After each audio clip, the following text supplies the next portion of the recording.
வணக்கம் நண்பர்களே, உங்களை மீண்டும் சந்திப்பதிலே பெரும் மகிழ்ச்சி அடையும். நான் உங்கள் நண்பன் doctor K Ramesh Prajapati, financial astrologer. நாம் தொடர்ந்து பல விதமாக பலன்களை பார்த்து கொண்டிருக்கிற வரிசையிலே மாசி மாதத்தின் பலனை காண இருக்கிறோம். மாசி மாதம் அப்படிங்கிற உடனே சிவனுக்கு உகந்த சிவராத்திரி வரக்கூடிய நல்ல ஒரு மாதம். நல்ல முருகனின் செயல்பாடுகள் நல்லா இருக்கும். முருகன் அப்படின்னாலே நமக்கு குழந்தை வளம், அதுபோல் நிலபலன்களை பற்றிய விஷயங்கள், கடன் போன்ற விஷயங்களின் வெளிப்பாடுகள், இப்படி எல்லாத்தையும் கொடுக்கிறது முருகனுடைய அருள். அதனால் முருகனை பிடித்து கொள்வது அப்படிங்கிறது மாசி செவ்வாயின் போது முருகனின் வழிபாடு சிறந்ததாக அமையும். இந்த மாசி மாதத்திலே ஒரு சிறந்த விஷயம் என்னன்னாக்க, கிருத்திகை நட்சத்திரம் சஷ்டியும் சேர்ந்து மாசி மாதத்திலே ஒரே நாளிலே வருகிறது. அந்த நாளிலே கந்த சஷ்டி கவசம், கந்த குரு கவசம் போன்ற முருகனின் பாடல்களை சொல்லி முருகனை வழிபாடு செய்ய மேலும் மேலும் வளங்கள் பெறுவதற்கான வாய்ப்புகள் நிறைய இருக்கிறது.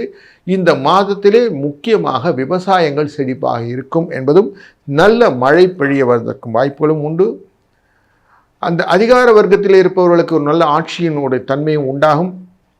பங்கு வர்த்தகத்திலே நல்ல முன்னேற்றம் வருவதற்கான வாய்ப்பு, மீண்டும் தங்கம் வெள்ளி போன்றவை ஏறுவதற்கான முகங்களும் காட்டுகிறது. அப்படிங்கிறதும், பூமிக்கு அடியிலே விளங்கக்கூடிய கிழங்கு வகைகளிலே விலையேற்றம் கொள்வதற்கான வாய்ப்புகளும் இந்த மாசியில் உண்டு என்ற ஒரு செய்தியுடன் நாம் தொடர்ந்து ஒரு ராசிக்கும் எப்படி பலன் இருக்கிறது என்பதை காண இருக்கிறோம். வாருங்கள். கடக ராசி நண்பர்களே, பல விதத்திலும் உங்களுடைய எண்ண ஓட்டங்கள் எல்லா பக்கமும் அளவாகுது. ஒரு நிலைப்பாடு அப்படிங்கிறத விட ஒரே அலைச்சல் அப்படிங்கிறது தான் உங்களுடைய எண்ண ஓட்டமாக இப்போ இருக்குது. அடுத்தடுத்து என்ன பண்ணலாம் அப்படிங்கிற தேடுதலும் தேவைகளும் உங்களுக்கு நிறைய இருக்கக்கூடிய சூழ்நிலை. இந்த சூழ்நிலையிலே நிறைய மருத்துவ தொடர்பாகவும் வீண் செலவுகள் தொடர்பாகவும் நிறைய விஷயங்களை நீங்கள் செஞ்சு கொண்டிருக்கிற ஒரு கட்டாயத்தில் இருக்கிறீங்க.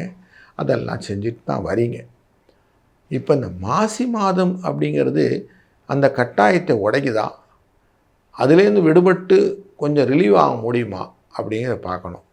2ஆம் இடம் என்கிற குடும்ப தன வாக்குஸ்தானத்துக்குரியதான இந்த சூரிய பகவான் உங்களுடைய ராசி அஷ்டமஸ்தானத்தில் போய் உட்கார்றார். இந்த அஷ்டமம் அப்படிங்கிறது 8ஆச்சே, நமக்கு நல்லதா அப்படிங்கிறதையும் இந்த காணொலியை நம்ம பார்க்க போகிறோம். உங்கள் ராசியின் 2ஆம் இடத்திலே அந்த சிம்ம ராசிக்குள்ளர கேது பகவான் உட்கார்ந்துருக்கிறார், ஞானக்காரகன். இவர் நல்லவரா? அதுபோல் உங்கள் ராசியின் 12ஆம் இடத்தில் இருக்கக்கூடிய குரு வக்கரகதி, இது நல்லதா அப்படின்னு பார்க்க போகிறோம். நிறைய விஷயங்கள் பார்க்கும்போது இந்த மாதத்தில் அஷ்டமம் அப்படிங்கிற 8ஆம் இடத்துல ஒரு கூட்டு கிரக சேர்க்கைகள் 5 கிரகங்களாக அமைவது அப்படிங்கிறது உங்களுக்கு எப்படி இருக்க போகுதுனாக்கா, சூரியன் அஷ்டமத்தில் அமரும்போது உடல் உபாதைகள் உண்டாகும். யாரோ போட்டு மிதிக்கிற மாதிரி இருக்குது சார், டயர்டாக இருக்குது சார், எப்போ பார்த்தாலும் ஒரு அசதி இருந்துக்கிட்டே இருக்குது சார், முதுகு வலிக்குது சார் அப்படின்லாம் ஒரு வார்த்தைகள் வரும். இதுவும் எதிர்பார்க்கக்கூடியதுதான். அதுபோல் அஷ்டமத்திலே சுக்கிர பகவான் அமர்வது நல்ல விஷயந்தான். பல விதத்திலும் பலன்களை தரும், பயன்களும் உண்டு. செவ்வாய் பகவான் அஷ்டமத்திலே வருவதனால பயம் நிறைய வந்து சேரும். புத பகவான் அஷ்டமத்திலே வந்து வக்கரம் பெற்று 7ஆம் இடத்தை பார்ப்பதனாலே உங்களுக்கு கணவன் மனைவிக்குள்ளே ஒரு நல்ல பரஸ்பர புரிதல் உண்டாகும். ஓரளவுக்கு ஓகே அப்படிங்கிற மாதிரி இருக்கும். குருவின் பார்வை வக்கரம் பெற்று இந்த அஷ்டமஸ்தானத்தை பார்ப்பது 12ஆம் இடத்துல பார்ப்பதனாலே நிறைய பயணங்களை கொடுக்கும். எங்கேயும் அங்கேயும் ஓட வச்சுட்டே இருக்கும். பயணங்கள் மூமெண்ட் ஆகிட்டே இருக்கும். அந்த பயணங்களை கொஞ்சம் தொடர்ந்து செய்து கொண்டிருப்பீர்கள் அப்படிங்கிறது தெரியும். ராகு பகவானும் இந்த அஷ்டமத்தில் தான் உட்கார்றாரு. அவராலையும் உங்களுக்கு அலைச்சலும் பயங்களும் உண்டாகும். கேது பகவான் 2ஆம் இடத்துல சிம்மராசியில் இருக்கிறார். மருத்துவ செலவுகள் ஆரோக்கிய குறைபாடினால சின்ன இடர்களை கொடுத்து அது சரி பண்ணிட்டுருப்பார். பூர்வ புண்ணிய ஸ்தானமான 9ஆம் இடத்துல சனி பகவான் அமர்கிறார். இந்த சனி பகவான் அமர்வது காரியங்களை மெதுவாக நடத்துவார். வேகமாக யோசிப்போம், மெதுவாக எக்ஸிக்யூட் ஆகும். இதுதான் சூழ்நிலையை காட்டும். அந்த வேகமாக யோசிப்பதும் என்பது உங்களுடைய சரராசியின் தன்மை. மெதுவாக நடப்பதனாலே ஒரு ஃப்ரஸ்ட்ரேஷன் வரும். என்னமோ தெரியலைங்க, காரியம் ரொம்ப ஸ்லோவாக தான் நடக்குது அப்படின்னு ஒரு சின்ன தனி புலம்பல் இருப்பதற்கும் வாய்ப்பு இந்த சனி பகவான் ஏற்படுத்துகிறார். இப்போ எந்தெந்த கிரகம் என்னென்ன வேலை பண்ணுதுன்னு பார்த்துட்டோம்.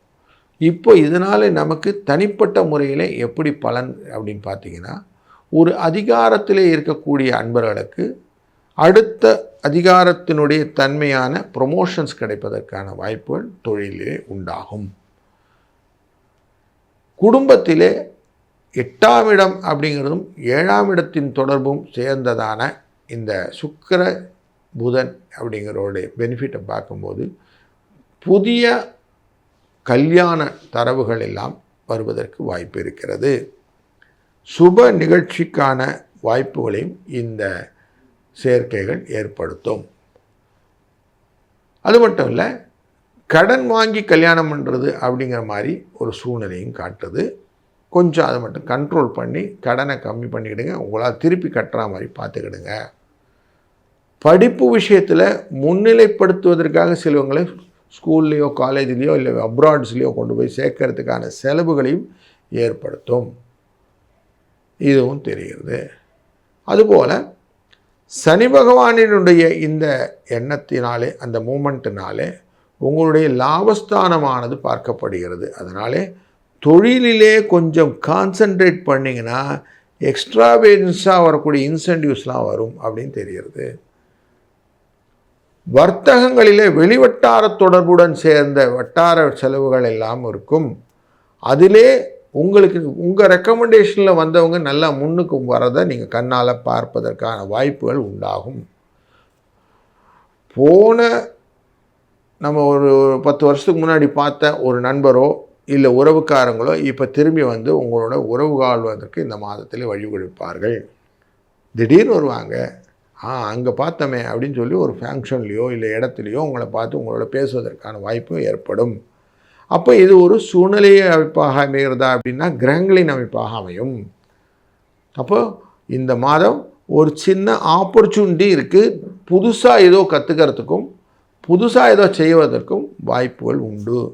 குருவின் பார்வையானது இந்த கும்பராசி மேலேயும் துலா ராசி மேலேயும் மற்றும் தனுசு ராசி மேலேயும் இருப்பதும், அதுபோல் சனியின் பார்வை இந்த ரிஷபராசி மேலேயும் உங்கள் ராசியினுடைய 3ஆம் இடமான கன்னிராசியின் மேலேயும் அதுபோல் தனுசு ராசியின் மேலேயும் இருக்கிறதுனால இந்த மாதத்திலே இந்த 2 கிரகங்களும் உங்களை அழகாக வழிநடத்தி கொண்டிருக்கிறார்கள். அதனால் இந்த மாதம் முழுவதுமே ஆஞ்சநேய பகவானை வழிபடுவது, எவ்வளோ தூரம் ஆஞ்சநேயாய வித்மகே மகத் அப்படின்னு சொல்லிட்டு ஆஞ்சநேய வழிபாடை செய்வது,